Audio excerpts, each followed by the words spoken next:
Hi friends, அனைவருக்கும் வணக்கம். தமிழக அரசாங்கம் மானியத்துடன் கூடிய கடனுதவி திட்டத்தை கொடுத்துருக்காங்க. இந்த திட்டத்தை பற்றி தெரிஞ்சுக்கணும்னு சொல்லிட்டு எங்கள் மாவட்ட தொழில் முனைவோர் மையம் சொல்லிட்டு இருக்குது. உங்கள் மாவட்டத்துலேயும் எல்லா மாவட்டத்துலேயும் இருக்குது. நீங்களும் போய் செக் பண்ணிக்கலாம். இது என்னென்னா, அரசு தரும் மானியத்துடன் தொழில் தொடங்கி நீங்களும் ஜெயிக்க தயாரா? புதிய தொழில் தொடங்க கடன் உதவி திட்டம். ஒரு 10 லட்சத்திலிருந்து 5 கோடி ரூபாய் வரைக்கும் கடன் தராங்க. என்னென்ன தொழிலுக்கு சார் தருவாங்க? சலூன் தொழிலுக்கு தரலாம், மெக்கானிக் ஷாப் தரலாம், நான் ஒரு துணி கடை வைக்க போகிறேன் சார், அப்படின்னா அயனிங் கார்மெண்ட்ஸ் வைக்க போகிறேன் சார், அயன் ஷாப் கடை வைக்க போகிறேன் சார், கம்ப்யூட்டர் சென்டர் வைக்க போகிறேன் சார், சேவை மையம் ஓப்பன் பண்ண போகிறேன் சார், டீ கடை வைக்க போகிறேன் சார், மளிகை சாமான் கடை வைக்க போகிறேன் சார், ஊதவத்தி கடை வைக்க போகிறேன் சார். எந்த தொழில் தொடங்குறதுக்கும் கடன் கொடுக்குறாங்க. இந்த தொழில் தான் அந்த தொழில் தான் இல்லை, அனைத்து வகுப்பினரும், அதாவது எஸ்சி, எஸ்டி, பிசி, எம்பிசி அனைத்து வகுப்பினருக்கும் கொடுக்க போகுது. பொது பிரிவினருக்கும் வயது இது இருக்குது. 75 லட்சம் வரைக்கும் மானிய கடன் கொடுக்குறாங்க. நீங்கள் எவ்வளோ கடன் வாங்குறீங்களோ அதிலேருந்து 25% உங்களுக்கு மானியமாக இருக்குது. 3% வட்டி கழிக்கிறாங்க. கடனில் 3% வட்டி கழிக்கிறாங்க. அந்த திட்டத்தை பற்றி கிளியராக எக்ஸ்பிளைன் பண்ணியிருக்காரு அந்த துறை மேலாளர். நாங்கள் இதற்காக எங்கள் மாவட்டத்தில் உள்ள காஞ்சிபுரம் மாவட்டத்தில் உள்ள தொழில் முனைவோர் மாவட்ட தொழில் மையத்துக்கு சென்று புதிய தொழில் முனைவோர் மற்றும் தொழில் நிறுவன மேம்பாட்டு திட்டம் சொல்லிட்டு நீட்ஸ்ன்னு சொல்லுவாங்க. படித்த இளைஞர்கள் முதல் தலைமுறை தொழில் முனைவராக உருவாக்க இந்த திட்டத்தின் மாண்புமிகு தமிழ் முதல்வரால் அறிமுகப்படுத்தப்பட்டு 2012-13 முதல் செய்யப்பட்டு வருகிறது சொல்லி கொடுத்துருக்காங்க. இதை பற்றி டீட்டெயில்டான ரிப்போர்ட்டு துறை மேலாளர் எங்களுக்கு கொடுத்துருக்காரு, மோகன்ராஜ் சார்னு சொல்லிட்டு. அவர் கொடுத்த இன்ஃபர்மேஷன் தான் உங்களுக்கு ஷேர் பண்ண போகிறேன். அவர் பார்த்தீங்கன்னாக்கா, சார் இது officer sir, government officer, video எடுக்கக்கூடாது சார், ரெக்கார்ட் பண்ணாதீங்க, நான் சொல்கிற நோட்ஸை நீங்கள் எழுதிக்கங்க, உங்களுக்கு எதனா சந்தேகம்னா நீங்கள் கேளுங்க சார், நான் எக்ஸ்பிளைன் பண்ண சொல்லியிருக்காரு. அவர் சொன்ன தகவலும் உங்களுக்கு ஷேர் பண்ணுறேன். அவர் என்னென்ன தகவல் சொன்னார் பார்க்கலாம் வாங்க. இளைஞர்கள் சுலபமான முறையில் தொழில் தொடங்க உதவும் நோக்கில் உருவாக்கப்பட்டதே மாவட்ட தொழில் மையம். ஒவ்வொரு மாவட்டத்திலும் இதன் அலுவலகம் உள்ளது. இந்த மையத்தில் பொது மேலாளர் ஒருவர் இருப்பார். அவர் மூலமாக இந்த விவரங்களை கேட்டு தெரிந்து கொள்ளலாம். இன்றைய தேதியில் ஒவ்வொரு ஆண்டும் இந்தியா முழுக்க 50 லட்சம் அதிகமான இளைஞர்கள் கல்லூரி படித்துவிட்டு வெளியே வருகிறார்கள். அவர்கள் அனைவருக்கும் அரசு வேலை கிடைப்பதோ அல்லது தனியார் வேலை கிடைப்பதோ சிக்கலான விஷயமாக இருக்கிறது. இந்த நிலையில் இளைஞர்கள் சுயமாக தொழில் தொடங்க ஜெயிக்க தேவையான உதவிகளை செய்ய மத்திய மாநில அரசுகள் தொழில் முனைவோர் மூலமாக, மேம்பாட்டு நிறுவனம் மூலமாக உதவி செய்து கொண்டு வருகின்றன. இளைஞர்கள் சுலபமான முறையில் தொழில் தொடங்கவும் உதவும் நோக்கில் உருவாக்கப்பட்டதே மாவட்ட தொழில் மையம். ஒவ்வொரு மாவட்டத்திலும் இதன் அலுவலகம். இந்த மையத்தில் பொது மேலாளர் ஒரு இருப்பார். இதன் மூலம் தொழில் கடனை மானியத்துடன் பெறலாம். அரசின் மானியம் தொழில் கடன் பெறுவதற்கான செயல்படும் திட்டங்கள் மற்றும் வழிமுறைகள் குறித்து தான் இந்த நம்மிடம் பகிர்ந்து கொண்டுள்ளார் மாவட்ட பொது மேலாளர் செந்தில்குமார் அவர்கள். மாவட்ட தொழில் மையமானது சுய தொழில் தொடங்க ஆர்வமுள்ள மக்கள் தொழில் சம்பந்தமான சந்தேகங்கள், ஆலோசனைகள், பயிற்சிகள் போன்றவற்றை வழங்கி விண்ணப்பத்தை பூர்த்தி செய்யும் உதவுடன் துறை சார்ந்த வங்கி மூலம் எளிமையான முறையில் கடன் பெற்று தருவதாக வழிவகை செய்கிறோம்.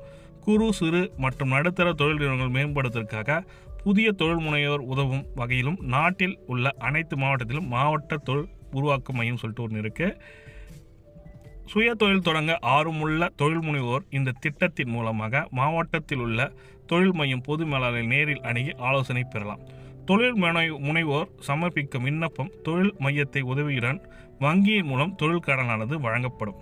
தொழில் கடன் தருவதற்கான வங்கிகள் வரம்பு ஆனது விண்ணப்பிக்கும் நபரது வங்கி கணக்கின் சிபில் ஸ்கோரை பொறுத்து மாறுபடும். விண்ணப்பிக்கும் நபர் தொழில் கடன் வாங்கும் தகுதி உடையவர் என உறுதி செய்யப்பட்ட பின் வங்கி மேலால் தொழில் தொடங்குவதற்கான இடம், தகுந்த சான்றுகள் ஆய்வு செய்த பின்னரே அவர்களுக்கு கடன் வழங்கப்படும்.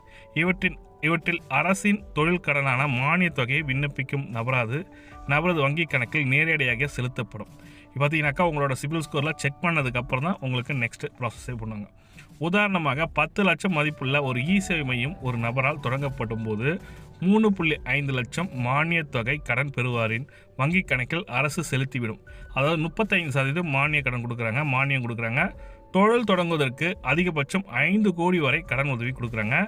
மாவட்ட தொழில் மையத்தின் மூலம் தொழில் கடன் பெறும் பல்வேறு திட்டங்கள் வகுக்கப்பட்டுள்ளன. அந்த திட்டத்தில் முதன்மையான திட்டம்னு என்ன பார்த்தீங்கன்னாக்கா, புதிய தொழில் முனைவோர் மற்றும் தொழில் நிறுவன மேம்பாட்டு திட்டம், new entrepreneur cum enterprise development scheme, நீட்ஸ்ன்னு சொல்லுவாங்க. இந்த நீட்ஸ் திட்டத்தின் மூலமாக இந்த திட்டத்தின் கீழ் விண்ணப்பிக்கும் விண்ணப்பதாரின் வயது பொது பிரிவினர் குறைந்தபட்சம் 21 வயதும் அதிகபட்சம் 35 வயதாகவும் இருக்கும்.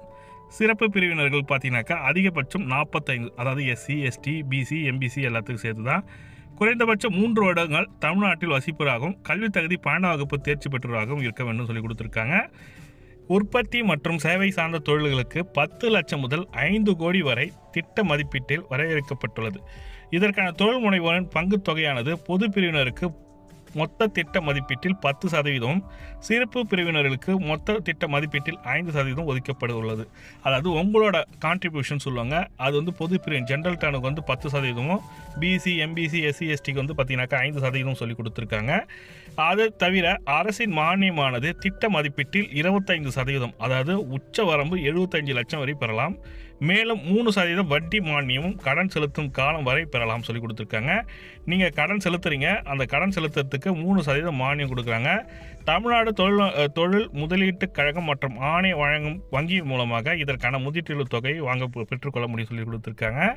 இந்த திட்டத்தை பற்றி மேலும் தெரிஞ்சுங்கன்னா உங்கள் மாவட்ட அலுவலகத்துக்கு சென்று நீங்கள் தெரிஞ்சுக்கலாம்.